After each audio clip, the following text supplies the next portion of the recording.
హరి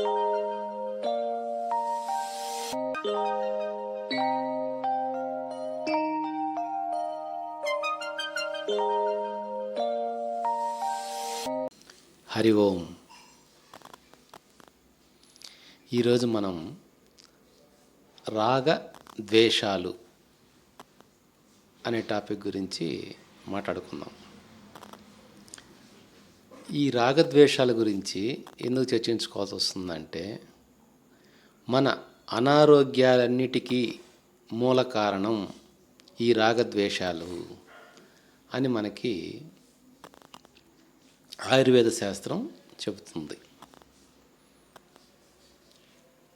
కాబట్టి ఈ అనారోగ్యానికి మూలమైన ఈ రాగద్వేషాలని తొలగించుకోవడం ఎలా అన్న విషయం ఇప్పుడు మనం ప్రస్తావించుకుందాం. ముందుగా మనకి రాగము అంటే అతి ఇష్టం లేదా మితిమీరిన ఇష్టం అని అనుకోవాలి. అలాగే ద్వేషము అంటే అతి అయిష్టత అని అనుకోవాలి.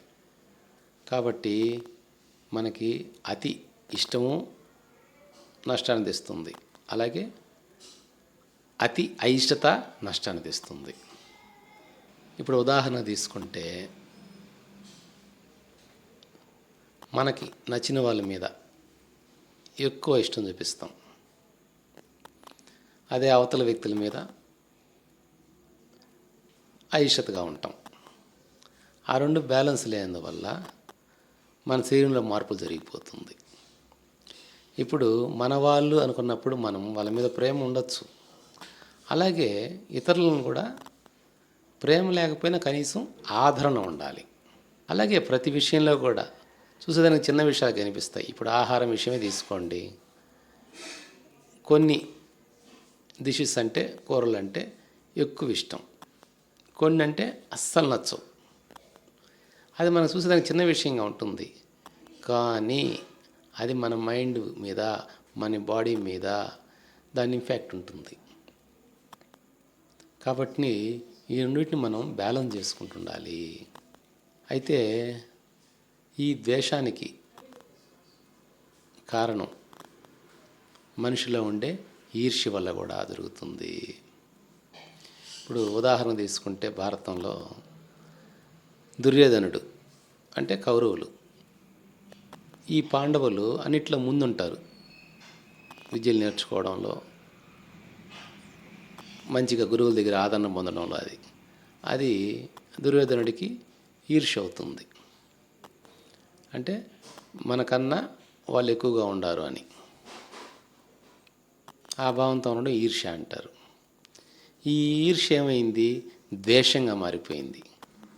అది యుద్ధం చేసి వాళ్ళు చావు తెచ్చుకొని వినాశానికి దారితీసే విధంగా తయారైంది.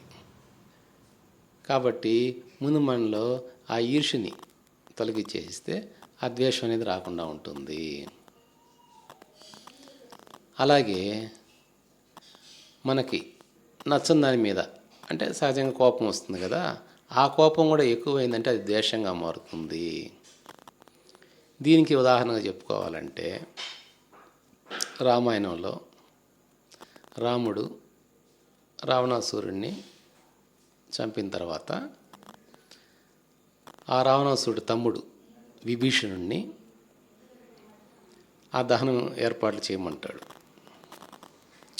విభీషణుడు రావణాసురుడికి ఆలోచన ధోరణికి వ్యతిరేకంగా ఉంటాడు. అది అందరికీ తెలిసిన విషయం.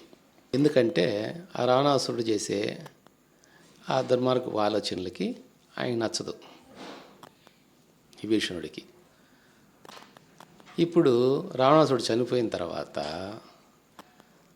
అదే విభీషణుడిని ఆ రావణాసురుడు దహనం చేయమంటాడు, ఎందుకంటే అతని సోదరుడు కాబట్టి. కానీ నేను చేయను అంటాడు విభీషణుడు. అప్పుడు రాముడు చెప్తాడు, ఇప్పుడు రావణుడు చేసిన తప్పు పనికి మనం ఆ శిక్షణ ఇచ్చేసాం, చంపేశాం, అయిపోయింది. అంటే మనలో కోపం కూడా అక్కడికి అయిపోవాలి, చలారిపోవాలి. అంతేగాని అది కంటిన్యూ కాకూడదు. అప్పుడు అది ద్వేషంగా మారిపోద్ది. ద్వేషంగా మారితే ఏమవుద్ది? మనల్ని మనం దహనం చేసేస్తుంది. మన మనసుని, మన శరీరాన్ని దహనం చేస్తుంది. అంటే ఒక పురుగు బటన్ కొరికేసినట్టుగా ఆ ద్వేషం మనం తినేస్తుంది. కాబట్టి ఇది కరెక్ట్ కాదు, నువ్వు చేయాల్సిన అవసరం ఉంది అని చెప్తాడు. అలాగా మనం ఏంటంటే ఈ అతి ఇష్టం చూపించకూడదు, అలాగే అతి అయిష్టత చూపించకూడదు. అదే రాగద్వేషాలు. అదే మన అనారోగ్యానికి మూలము అని ఆయుర్వేద శాస్త్రం చెప్తుంది, అలాగే యోగ శాస్త్రం చెప్తుంది. అయితే ఇతరులు మన మీద ద్వేషంగా ఉంటారు కదా, అప్పుడు ఆ ప్రభావం మన మీద చూపించినప్పుడు మనకి బాధగా ఉంటుంది కదా అని అంటారు. నిజమే, ఇతరుల ద్వేషం ఉంటే అది వాళ్ళ దగ్గరే ఉండనివ్వండి, వాళ్ళది మనం తీసుకోకుండా ఉండాలి. ఎప్పుడైతే మనం తీసుకోకుండా ఉంటామో ఆ ద్వేషం వాళ్ళని దహనం చేస్తుంది. ఎలాగంటే దీనికి ఒక ఉదాహరణ చెప్తాం. బుద్ధుడి విషయంలో బుద్ధుడు భిక్ష కోసం పోతాడు.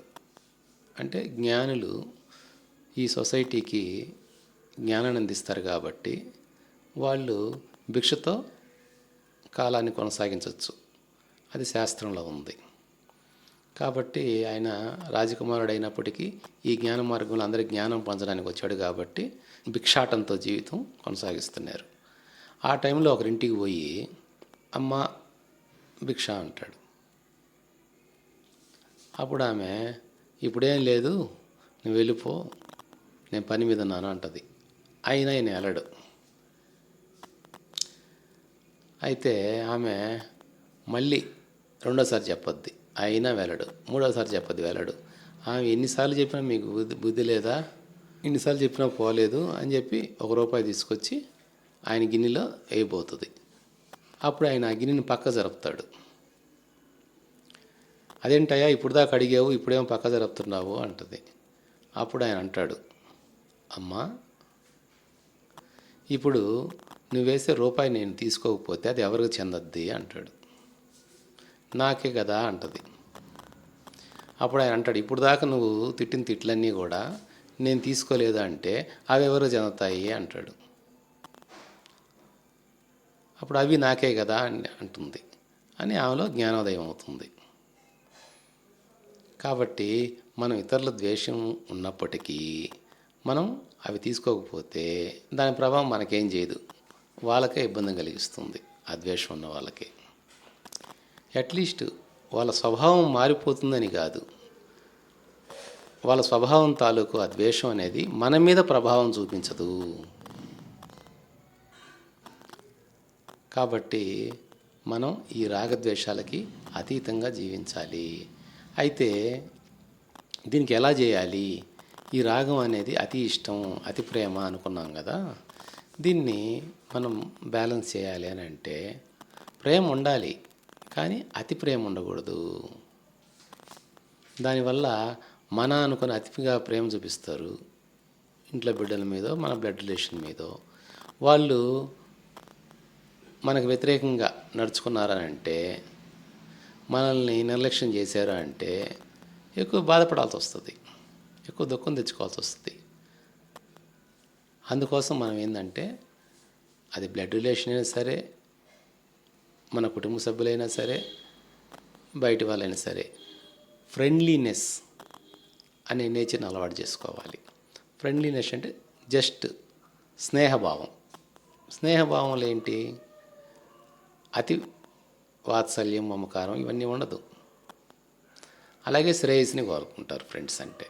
కాబట్టి మనం ఆ ఫ్రెండ్లీనెస్ అనేది అలవాటు చేసుకోవాలి. అప్పుడు మనకి ఈ రాగం అనేది బ్యాలెన్స్ అవుతుంది. అలాగే ఈ ద్వేషం, ఎదుటి వాళ్ళు మన మీద ద్వేషం చూపిస్తే మనం వాళ్ళ మీద కరుణ చూపించాలి, జాలి, దయ చూపించాలి. ఎందుకంటే వాళ్ళకి అవగాహన లేక అజ్ఞానంతోనూ అమాయకంతోనో ఆ విధంగా ప్రవర్తిస్తున్నారు. వాళ్ళకి సరైన జ్ఞానం ఉంటే ఆ విధంగా ప్రవర్తించరు అన్న కరుణతో వాళ్ళ మీద సానుభూతి చూపించాలి. అంతేగాని వాళ్ళ ద్వేషానికి రియాక్ట్ అయ్యి మనము ద్వేషం చూపించే విధంగా ప్రవర్తించకూడదు. కాబట్టి మనలో ఆ క్షమాగుణం, ఆ ఫర్గివ్నెస్, ఆ నేచర్ మనం అలవాటు చేసుకోవాలి. ఈ క్షమ అనే నేచర్ని అలవాటు చేసుకున్న వల్ల ఆ ద్వేషంగా అవతల వాళ్ళకు ఉన్నప్పటికీ మన పట్ల మనకి ఏ విధమైన ప్రభావం చూపించదు. వాళ్ళ స్వభావం మారినప్పటికీ ఆ ద్వేషం యొక్క ప్రభావం మన వరకు లేకుండా ఉంటుంది. అలాగే మనకి మనం రాగద్వేషాలు లేకుండా చేసుకోవాలంటే ఈ ఫ్రెండ్లీనెస్ అండ్ ఫర్గివ్నెస్ అనే విషయాన్ని మనం మైండ్లో పెట్టుకొని ఎప్పటికప్పుడు అప్రమత్తంగా మెలగాలి. కాబట్టి అన్ని జబ్బులకి మూల కారణం ఈ రాగద్వేషాలను అని మనకి ఆయుర్వేద శాస్త్రం ఒక్కని చెప్తుంది. కాబట్టి మనలో ఈ రాగద్వేషాలు అనేది సమూలంగా తీసివేయబడాలి. అంటే ఈ ఫ్రెండ్లీనెస్, ఫర్గివ్నెస్ అనే విషయాన్ని అలవర్చుకోవాలి. అప్పుడు సహజంగా వాటితో అవే వీడిపోతాయి. ఈ రాగద్వేషాలకి అతీతంగా జీవించడం అలవాటు చేసుకొని అందరూ ఆరోగ్యంగా, ఆనందంగా జీవించాలని ఆశిస్తూ, ఆకాంక్షిస్తూ హరి ఓం.